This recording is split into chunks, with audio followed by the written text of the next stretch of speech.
खंडवा बना चुनावी शक्ति केंद्र। एकता की तस्वीर, कमलनाथ का मंच। उपचुनाव में क्या पड़ेगा फर्क? बीजेपी भी है सतर्क। बुरहानपुर में कांग्रेस के मंच पर हुई इस मुलाकात की खूब चर्चा है। कमलनाथ, अरुण यादव और निर्दलीय विधायक सुरेंद्र सिंह शेरा की हंसी देखकर कयास लगाने वाले भी चकराए हुए हैं। अब सियासत चीज ही ऐसी है। वैसे अगर इस तस्वीर पर कोई कविता लिखेगा तो शायद यही कहेगा, पहले थी शिकायतें, अब होठों पर हंसी है। सियासत है भाई, सियासत है, इसकी हर अदा चुनावी है। दरअसल यहाँ शुरू में अरुण यादव को कांग्रेस कैंडिडेट का प्रबल दावेदार माना जा रहा था। इसी बीच सुरेंद्र सिंह शेरा ने भी अपनी पत्नी के लिए टिकट की इच्छा जताई थी। तब ये माना जा रहा था कि यहाँ कांग्रेस के लिए राह आसान नहीं रहेगी। लेकिन अब कमलनाथ की मौजूदगी में इस तस्वीर को देखकर कुछ और ही कहा जाने लगा है। मंच पर भी एकता है और मैदान में भी एकता है, और पूरी कांग्रेस पार्टी का एक एक कार्यकर्ता, एक एक नेता एकजुट है और पूरी शक्ति और क्षमताओं के साथ काम कर रहा है। और उल्टा है, इस बार बिखरी हुई बीजेपी नजर आ रही है। बहुत अंतर्विरोध है, असहमतियां हैं। खंडवा उपचुनाव का शक्ति केंद्र बनता दिखाई दे रहा है। कांग्रेस यहां जोर लगाकर इस सीट पर उलटफेर की फिराक में है। पहले यहां बीजेपी काबिज रही, नंद कुमार सिंह चौहान सांसद रहे। अगर ये सीट कांग्रेस जीत गई तो बीजेपी पर आगामी लोकसभा चुनाव में मनोवैज्ञानिक दबाव बढ़ जाएगा। हालांकि इस पर बीजेपी का कुछ और ही सोचना है। देखिए, कांग्रेस, मैंने कहा ना, डूबता जहाज ही नहीं है, ये कागज की वो कश्ती है जो कभी भी डूब जाएगी। अब तो हालात कांग्रेस का भी बचे हैं, इसलिए चाहे वो इकट्ठे हों चाहे नहीं, हम तो कहते हैं बहुत अच्छी बात है, बिल्कुल इकट्ठे हों। लेकिन जो इकट्ठे होते हैं वो ये कहते हैं कि फसल मैं बोता हूँ, कोई और काट ले जाता है। उपचुनाव में मुकाबला अभी तक 50-50 का रहा है। 3 विधानसभा सीट और 1 लोकसभा सीट खंडवा पर टक्कर है। 2 सीट पृथ्वीपुर और जोबट को कांग्रेस के प्रभाव वाला माना जाता है, तो रेगांव और खंडवा को बीजेपी का गढ़ कहा जाता है। जिस तरह कांग्रेस खंडवा में जोर लगा रही है, ठीक उसी तरह बीजेपी भी पृथ्वीपुर में कोई कसर नहीं छोड़ रही। सवाल ये भी है कि क्या कांग्रेस खंडवा में एकता दिखाकर दूसरी सीटों पर भी मनोवैज्ञानिक बढ़त बनाना चाहती है? खैर जो भी हो, लेकिन जंग तेज हो गई है। कमलनाथ के लोकायुक्त पर दिए बयान पर बीजेपी ने शिकायत दर्ज करा दी है। इन सबके बीच कांग्रेस नेताओं का बीजेपी के दिग्गजों से मिलने का सिलसिला भी जारी है। पहले अजय सिंह और अब सज्जन सिंह गृह मंत्री नरोत्तम से मिलने पहुंचे, तो वहीं खंडवा में कांग्रेस के मंच पर एकता मुस्कुराती दिखी। अब भगवान जाने सच क्या है और क्या होने वाला है। हम तो इतना ही कहेंगे, सब सियासत है। नमस्कार, मैं हूं शरद द्विवेदी और हमारा आज का मुद्दा है कमलनाथ सब साथ। तो कमलनाथ जी जिस तरह से खंडवा में मुस्कुराते हुए अपने कुनबे के साथ डटे हैं, एक मैसेज तो देने की बहुत साफ कोशिश भी है और मैसेज है भी कि जब एक ही मंच पर शेरा भी हैं, अरुण यादव भी हैं, कमलनाथ भी हैं और एक बड़ा फ्रेंडली जेस्चर में सबसे बात हो रही है, तो जो कुछ ऐसी चीज़ें जिनको आप और हम तल्ख कहते हैं या ये कहते हैं कि कांग्रेस में सब कुछ ठीक नहीं चल रहा है, उसके मुख्तलिफ है ये, उससे भिन्न नज़र आती है ये सूरत हाल। दरअसल जैसा पहले भी हम कुछ मौक़ों पर ये कह चुके हैं कि कांग्रेस और बीजेपी की तुलना भी कई बार इस तरह की सोच और दृष्टि को जन्म देती है। बीजेपी एक ऐसी पार्टी है जहां लब सी लेंगे कुछ न कहेंगे कि एक बड़ी मजबूत परंपरा है, जहां मुस्कुराना है, मुस्कुराते रहना है, पार्टी का झंडा परचम लेकर आगे बढ़ते रहना है और एक भी लफ्ज़, कितनी भी क़यामत क्यों ना बर्पा हो जाए, लेकिन आपको कुछ नहीं कहना है। और आप पार्टी के अनुशासन रूपी कवच से इतने घुल मिल जाते हैं कि आपको पता है कि अगर आपके मुंह से सिर्फ एक कदम उठाता गलत राह शौक में, मंजिल तमाम उम्र मुझे ढूंढती रही। तो एक गलती करके भैया क्यों आने वाले जन्म जन्म के चुनावों पर पानी फेर लें, तो इससे शांत रहें। कांग्रेस में ये परंपरा नहीं, यहाँ खुला खेल फर्रुखाबादी चलता है कि उन्होंने जब मूड हुआ तो काहे के राहुल जी, काहे के सोनिया जी और कहाँ क्या खुलकर बात कह ली, और जब मना भी लिया गया तो हंसते हुए, नहीं हम सब एक हैं, एक ही परिवार के लोग हैं। ये कांग्रेस का मजमून है। लेकिन किसी भी पार्टी का आकलन उसकी सफलता से ही होता है और इन उपचुनाव में कोई भी पार्टी, चाहे वो कांग्रेस हो, बीजेपी हो, कितनी एकजुट होकर लड़े, अगर वो अपनी इस एकजुटता को जीत के दरवाजे तक ले जाने में कामयाब होती है तभी वो सफल मानी जाएगी। बहरहाल आज एक बार फिर सूरत हाल उपचुनाव है, जो मेहमान हमारे साथ हैं उनसे मिल लीजिए। दिनेश गुप्ता जी हैं, वरिष्ठ पत्रकार, राजनीतिक विश्लेषक। हमारे साथ हैं फिरोज सिद्दीकी साहब, प्रवक्ता हैं कांग्रेस के, युवा नेता है, बहुत उनका स्वागत है। और साथ ही हैं राजपाल सिंह सिसोदिया साहब, युवा नेता, प्रवक्ता, बीजेपी। बहुत स्वागत आप सभी का। दिनेश जी, आपकी टिप्पणी के साथ हम आगे बढ़ते हैं, इस बहस का आगाज़ करते हैं।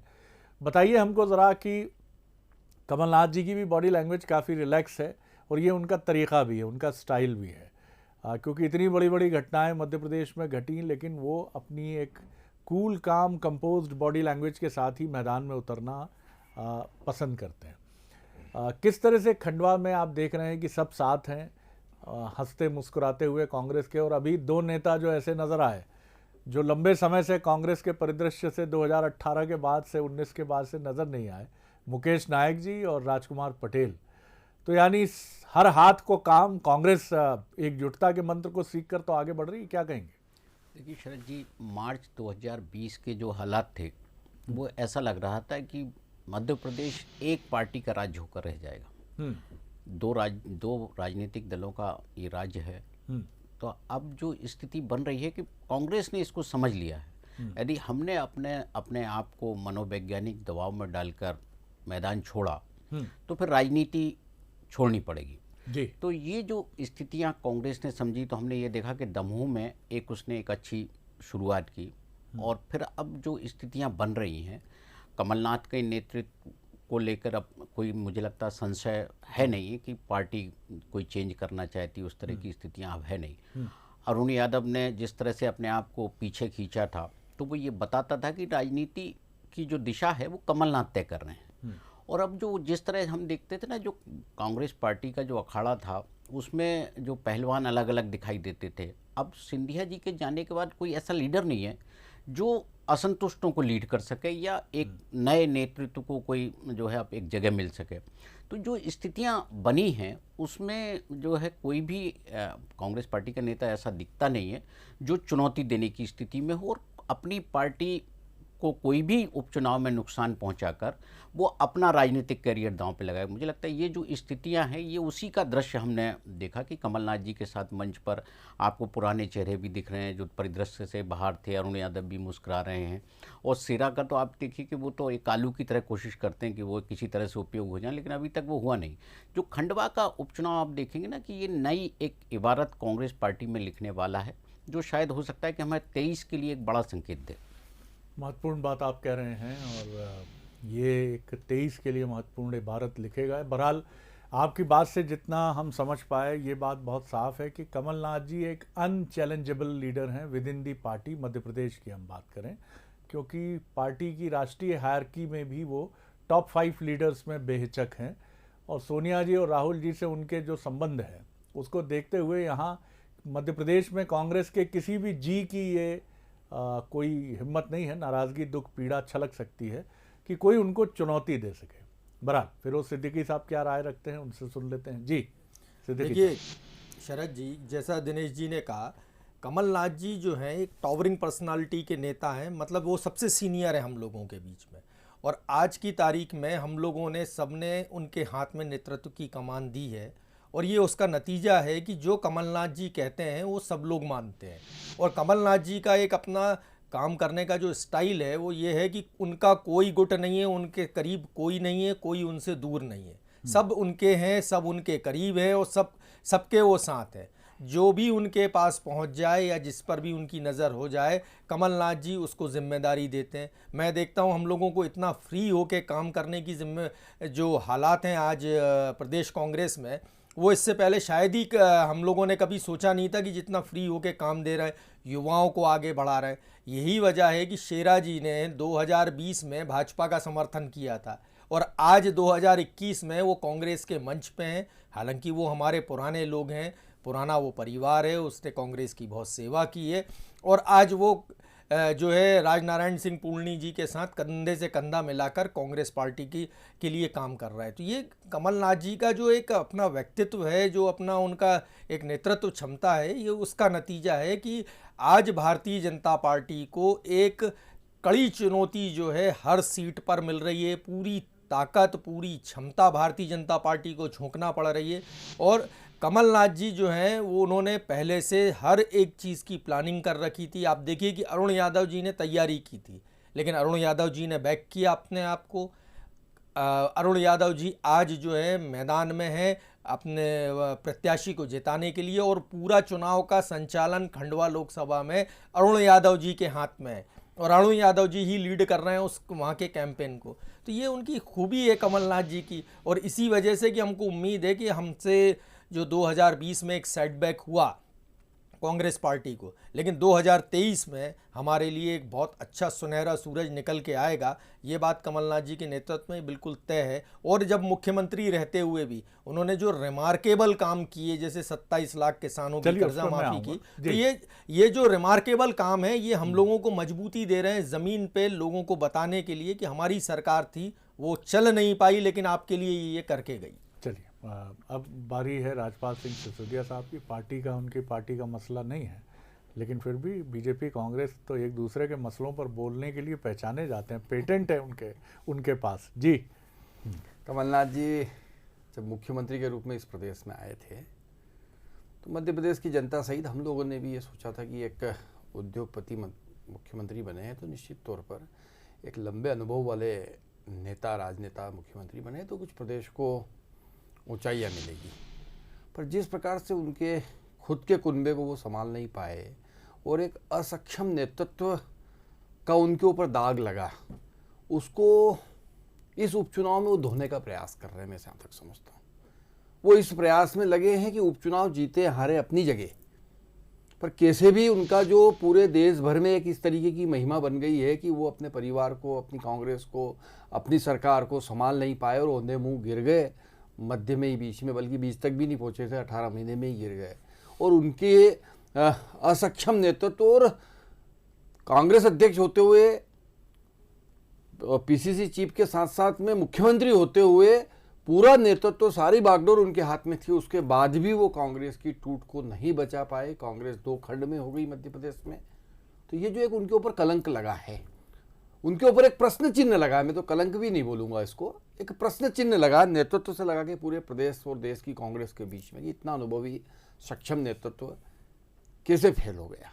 और हो गया तो वो उस छवि से उबारने की कोशिश कर रहे हैं अपने आप को, और मध्य प्रदेश में इस प्रकार से सारे नेताओं को एकत्रित करके और प्रयास कर रहे हैं। पर अंदरूनी हालात ठीक नहीं है, ये मैं कहना चाहता हूँ। अगर अंदरूनी हालात ठीक होते तो अरुण यादव जी ये बात नहीं कहते खंडवा में कि मैं फसल लगाता हूँ और कोई और काट ले जाता है। अगर अंदरूनी हालात ठीक होते हैं, हालात सब बढ़िया है। भारतीय जनता पार्टी में सब कुछ अच्छा है, कंट्रोल में है, पूरी तरह से नियंत्रण में है चीजें, किसी प्रकार।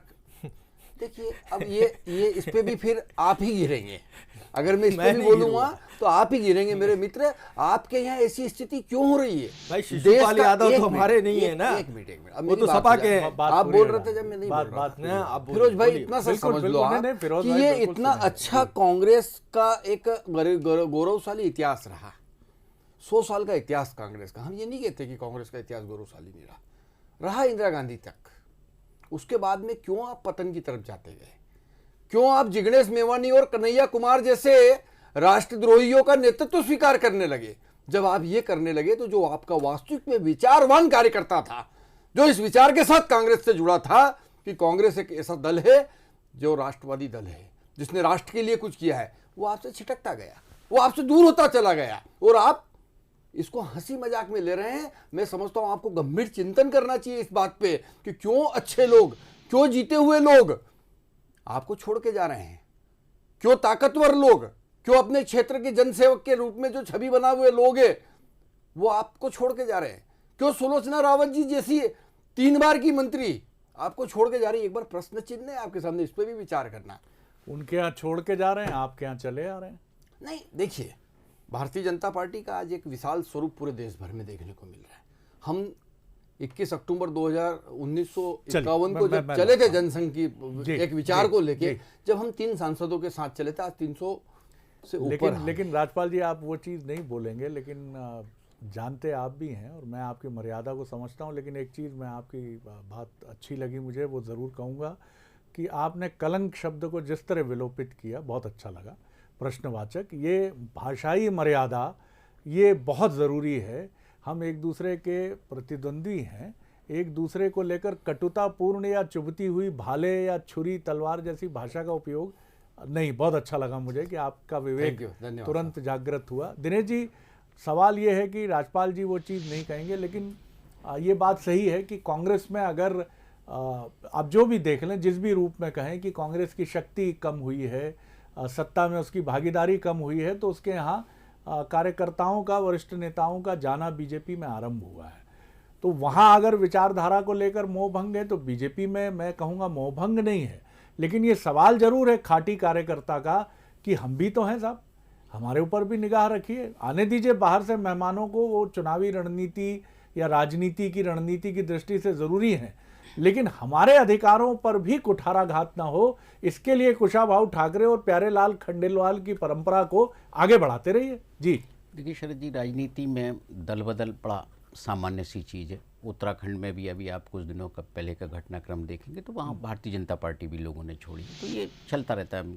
क्योंकि इन दल बदल से किसी भी राजनीतिक जो दल है उसका ओवरऑल हम भविष्य तय नहीं कर सकते। क्योंकि कांग्रेस को यदि 90 के बाद से, जब हमने देखा था कि राजीव गांधी जी की सरकार गई थी, उसके बाद से जिस तरह से छोटे छोटे दल बने और कांग्रेस के टूट के बाद बने, तो उससे उसकी ताकत कमज़ोर हुई। तो आप जब ये देखेंगे कि ये राजनीतिक दल, छोटे छोटे राजनीतिक दलों के कारण जो कांग्रेस को नुकसान हो रहा है, वो हिंदी स्टेट में कांग्रेस किसी तरह से अपने आप को बचाने की कोशिश कर रही है। तो इसका आप पंजाब से लेकर आप छत्तीसगढ़ तक जब आप जो पिछले दिनों का घटनाक्रम देखेंगे कांग्रेस पार्टी का, तो उसमें ये लगेगा कि जो भी उनका कांग्रेस नेतृत्व है एक दृढ़ता के साथ अपने स्टैंड पर खड़ा हुआ है। पंजाब में यदि जो भी घटनाक्रम हुआ उन्होंने उसको भी देखा, राजस्थान में भी उन्होंने एंटरटेन नहीं किया संतुष्टों को, छत्तीसगढ़ की जो स्थिति हम देख ही रहे हैं, तो मध्य प्रदेश में भी जो हालात हैं उनको उन्होंने ये मान लिया है कि कमलनाथ के नेतृत्व में ही हम मध्य प्रदेश में अपनी कांग्रेस पार्टी को बचा सकते हैं। तो इस पर जो एक्सरसाइज चल रही है पार्टी के भीतर, वो कांग्रेस इसकी चिंता नहीं करती कि उनके दल में कौन आ रहा है, कौन छोड़कर जा रहा है उनके यहाँ, क्योंकि वो उस तरह की पार्टी नहीं है। वो पार्टी तो उनको उनका जो नेता होते हैं उनकी जो जनता के बीच में जो स्वीकार्यता होती है उससे वो अपने आप को खड़ा करती है। तो मुझे लगता है ये जो एक्सपेरिमेंट कर रही है पार्टी, तो उनकी एक कोशिश ही है। और मध्य प्रदेश में भी उपचुनाव में जिस तरह से हमने देखा कि उम्मीदवारों का चयन कमलनाथ के हाथों पर छोड़ दिया, तो ये बताता है कि पार्टी की रीति नीति अब राज्य के नेतृत्वों पर ज़्यादा निर्भर है। बिल्कुल आपने सही कहा। और कंक्लूजन करते हुए मैं ज़रूर एक सवाल आपकी तरफ इससे जुड़ा लेकर आऊँगा। फिरोज साहब, ये बिल्कुल अच्छी बात है कि आप अपने नेता पर पूरा भरोसा कर रहे हैं और मान रहे हैं कि नहीं साहब, 2018 में भी इनका अनुभव ख़राब नहीं रहा, हमारा सरकार बनाई, 15 साल का सूखा तोड़ा, तो हम तो इनके साथ चलेंगे। कोई इसमें बुराई नहीं। कमलनाथ जी के पास संसाधन है, उनकी अपनी टीम है जो कांग्रेस के साथ मिलकर और तेज़ी से आगे बढ़ने की कोशिश करती है। लेकिन फिर भी आपके पास एक दूसरी और तीसरी पीढ़ी भी तैयार होनी चाहिए। इस समय मैं देख रहा हूं कि आपके जो युवा नेतृत्व हों, चाहे हम जीतू जी की बात करें, पटवारी साहब की, या फिर मैं जयवर्धन जी की बात करूं, या फिर मैं उन और बात तो मैं हनी बघेल, उमंग सिंगार और प्रियव्रत जी तक तो मैं आ ही नहीं रहा हूँ। मैं तो बात कर रहा हूँ कि जो 2018 की सरकार के चमकते चेहरे रहे, जीतू पटवारी और जयवर्धन जी, ये भी इस समय नज़र नहीं आ रहे हैं उस ताकत के साथ जिस ताकत से नज़र आना चाहिए। तो आखिर जब राहुल गांधी युवा नेतृत्व को आगे करने की बात करते हैं तो आपके युवा पीढ़ी के नेता तो चमकने ही चाहिए। कमलनाथ जी 2023 का चेहरा है, किसी को शक नहीं है। देखिए, जितना कमलनाथ जी ने नए लोगों को काम दिया है, आप देखिए जोबट में हनी बघेल जी के पास जो है जिम्मेदारी है और वो अपना काम बाखूबी कर रहे हैं। जयवर्धन जी को दिया है कि आप युवाओं के बीच में जाकर प्रचार करेंगे। जीतू पटवारी जी को भी यही काम दिया हुआ है। जहाँ जैसे जैसे जो जिन लोगों का उपयोग वो कर सकते, पूरा हमने 28-29 जो उपचुनाव थे जब हमने वो लड़ा, तो हर उपचुनाव में एक विधानसभा की जिम्मेदारी किसी न किसी युवा नेता के ऊपर थी। अगर आप मुंगावली की बात करें तो सचिन यादव जी के पास थी, आप डबरा की बात करें तो हिना कावरे जी के पास थी। ये ऐसी जिम्मेदारियां उन्होंने हमेशा दी हैं और सब युवा लोगों को सेकंड लाइन को खड़ा कर रहा है वो। और हम लोगों से भी वो स्पष्ट कहते हैं कि मैं बहुत ज़्यादा दिन नहीं हूँ, इसके बाद पार्टी आप लोगों को चलानी है। और आप लोग ये सब तजुर्बे करो, मैं गाइड कर रहा हूँ, फील्ड में आप जाओ। इसलिए जो भारतीय जनता पार्टी बार बार कहती है कि कांग्रेस कहीं दिखती नहीं, कमलनाथ जी दिखते नहीं, कमलनाथ जी एक अपना फोकस तरीके से काम करते हैं और जो भी काम है वो हम लोगों के कंधे पे उन्होंने रख रखा है ताकि हम लोग भी आगे बढ़ें। ये बात वो भी समझ रहे हैं कि 15 साल पार्टी सत्ता में नहीं रही, हमारे कार्यकर्ता जो थे वो बहुत मायूस हुए, कार्यकर्ताओं को के पास वो शक्ति कम हुई है, पार्टी की अपनी ताकत कम हुई है, वो पूरी चीज़ों को साथ में लेके चलते हैं। ये जो सुलोचना रावत जी की बात कर रहे थे, 98 में उनको टिकट कांग्रेस ने दिया, पहली बार में ही उनको मिनिस्टर बनाया, दूसरी बार दिया, तीसरी बार दिया, चौथी बार बेटे को दिया। अब जब ऑल इंडिया कांग्रेस ने एक गाइडलाइन तय कर ली थी कि जिन लोगों ने 4-4, 5-5 बार लड़ लिया और वो वर्तमान में विधायक नहीं है तो हम दूसरी उस सीट पे दूसरे को लाएंगे। उनका बेटा गया और वो लड़ा उसने निर्दलीय चुनाव। तो हमारी पूरी जिला कांग्रेस कमेटी है, ब्लॉक कांग्रेस कमेटी उनके साथ नहीं थी कि सुलोचना रावत जी को टिकट दिया जाए, तो काटना पड़ा। और वो अगर छोड़ के दल में जाती हैं तो इसका मतलब वो पार्टी के विचार के साथ नहीं थी, वो पार्टी के साथ नहीं थी, वो अपने हित के लिए थी। जो अपने हित के लिए है वो जा सकता है, यही तो कांग्रेस की बात है। और इसीलिए जो है भारतीय जनता पार्टी में क्या हो रहा है कि जो उनका कार्यकर्ता है, जो उनके लोग हैं, वो एक तरफ रह गए। अगर आप हर जिले में देखो तो एक ना एक आयातित व्यक्ति भारतीय जनता पार्टी का या तो विधायक है या सांसद है। तो ये जब 70 साल आपने हो गए जनसंघ से आज तक में, तो आपने क्या पाया और क्या खोया? आज पूरी पार्टी मतलब यानी एक मुख्यमंत्री कांग्रेस के असम के, SR जो बोमई जी हैं वो है जनता दल से, ऐसे करके पूरी पार्टी जो अगर आप खड़ी करना चाहते हैं तो ऐसे आपका पार्टी और आपका विचार जो है लोगों के बीच ज़्यादा दिन नहीं टिकेगा। जैसे ही आपका बुरा वक्त आएगा, आप भी शिवसेना के साथ हैं महाराष्ट्र नहीं, देखिए हम हैं जी, हम कहते हैं बिल्कुल ताकत से कहते हैं, लेकिन शिवसेना जिस दिन भी अपनी सेक्युलर विचारधारा से एक तरफ जाएगी उस दिन वो सरकार में नहीं रहेगी, कांग्रेस उसके साथ नहीं रहेगी। मैं अधिकृत रूप से कह रहा हूँ कांग्रेस पार्टी का प्रवक्ता होके हमने कहा आप गांधीवादी विचारधारा के साथ हो, ये नहीं चलेगा कि हिंदी भाषी नहीं आएंगे या बॉम्बे हिंदी भाषियों का नहीं है, ये नहीं चलेगा। सिसोदिया साहब, जो बात फिरोज साहब संकेतों में और कुछ साफ साफ कहकर निकल गए, मैं उसी पर अपना सवाल खड़ा करता हूँ।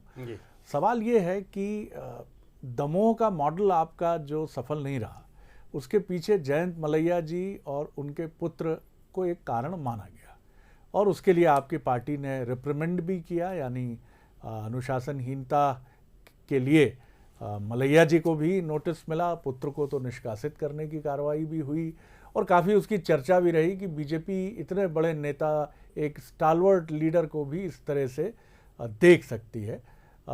मुझे ये बताइए कि ये चुनौती आपकी धीरे धीरे बढ़ी है इन चुनावों में। चाहे आप खंडवा में चलें तो हर्ष सिंह जी खड़े हैं, शिशुपाल जी को आपको पृथ्वीपुर में लाना ही पड़ा, सुलोचना रावत जी को आपको जोबट में लाना पड़ा, रेगांव में भी आपको ठीक है एकदम डिस्टेंट, थोड़ा दूर का रिश्ता ही सही जुगल किशोर जी से, लेकिन परिवार वही है। तो ये चीज़ें आपको लगता है कि दमोह मॉडल का जो असंतोष है, आप इन सीटों पर उसको दबा लेंगे पूरी ताकत से? देखिए, पहली बात तो शरद जी, वैसा दमोह का कोई मॉडल कांग्रेस का था नहीं। नहीं, मैं आपके मॉडल की बात कर रहा हूँ। नहीं, मैं उसी पे आ रहा हूँ जी। हमारा दमोह का चुनाव आपके मॉडल ने कांग्रेस को जीत तक पहुंचा दी। जी जी जी। वहाँ के परिस्थितियों पे और उन पे चिंतन करने के बाद में और बहुत चीज़ों की पूर्णाहुति ना हो, उस बात पे पार्टी ने काम करने का काम किया, एक बात। दूसरी बात यह है कि दमोह में कांग्रेस कांग्रेस जीती नहीं है, वहाँ हम हार गए हैं। वहाँ कहीं ना कहीं हमारी कुछ जो भी विषय रहे वो सारे विषय यहाँ बताने की आज मैं आवश्यकता नहीं समझता हूँ, पर वो एक चुनाव इस तरीके का चुनाव आ गया था कि उस चुनाव से ना तो सरकार पे कोई असर पड़ रहा था, वो पूरा स्थानीय स्तर पर पूरा घुल मिल गया था चुनाव, और बहुत सारे ऐसे कारण उसमें हो गए थे कि जिन कारणों की वजह से हमको वो सीट गंवाना पड़ी। मूल रूप से वो कांग्रेस से आए हुए कैंडिडेट थे, हमारे साथ है आज वो। वहाँ के पूरे विषय पे नहीं जाते हुए मैं ये कहना चाहता हूँ कि उस प्रकार की पूर्णाहुति ना हो, इस बात की पार्टी ने पूरा चिंता अपने स्तर पे करने का काम किया है।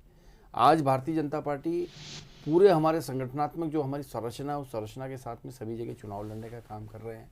हम प्रत्येक मतदान केंद्र पर हमारी पूरी टीम सक्रियता के साथ काम पे लगी हुई है। हमारे जो 10-10 कार्यकर्ता एक मतदान केंद्र पे और पेज प्रमुख तक की जो रचना है हमारी, वो अभी ऑन हो चुकी है, काम कर रही है। उनकी 2-2, 3-3 राउंड की बैठकें हो चुकी है।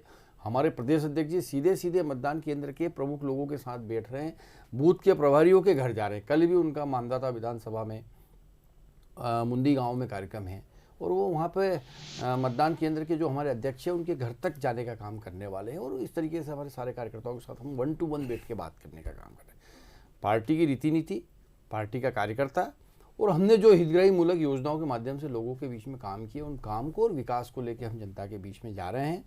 और निश्चित तौर पर जनता भी मन बना चुकी है।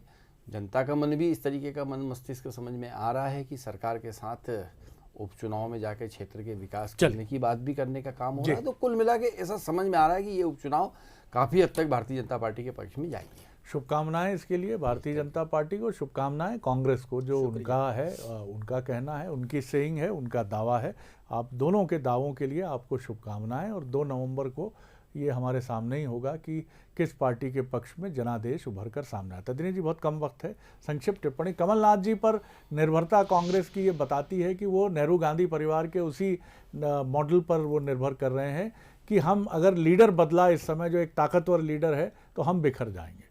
बीजेपी के लिए क्या आपको लगता है कि वो दमोह मॉडल की कमजोरियों से, क्योंकि मेहनत बहुत की है संगठन ने, वीडी शर्मा जी की बात करें या तमाम जो प्रभारी हैं मध्य प्रदेश के, तो क्या आपको लगता है कि दोनों ही पार्टियों की टक्कर इस बार काफ़ी भिन्न होगी, दमोह को पीछे रखना होगा हमें?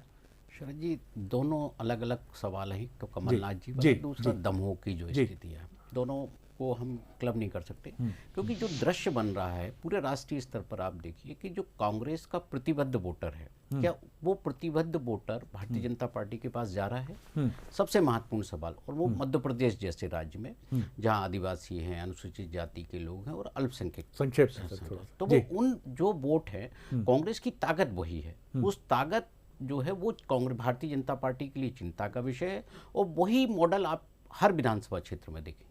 जी जी जी जी। और दमोह आपको लगता है कि वो चीज़ अब पीछे छूट गई है बीजेपी के लिए?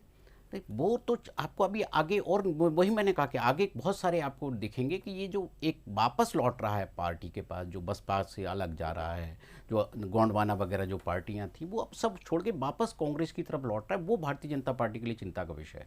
ये आपने एक बड़ी इंपॉर्टेंट बात कही है। और देखते हैं कि क्या जो ये विश्लेषण का ये सिरा बीजेपी के लिए चुनौती बनता है। नतीजे बताएंगे, क्योंकि बीजेपी एक जादूगर पार्टी तो बेहिचक है, जो अपनी संगठनात्मक संरचना और अपने राजनीतिक रण कौशल से कांग्रेस को सिर्फ और सिर्फ कांग्रेस को चोट पहुंचाने की रणनीति लेकर वो आगे बढ़ना चाहती है और अब तक बढ़ती रही है। तो देखना होगा कि इन 4 सीटों के उपचुनाव में कांग्रेस के खिलाफ बीजेपी की ये रणनीति कितनी असरकारक साबित होती है। बहुत शुक्रिया दिनेश जी, बहुत शुक्रिया कुरैशी साहब, बहुत शुक्रिया सिसोदिया जी, नमस्कार।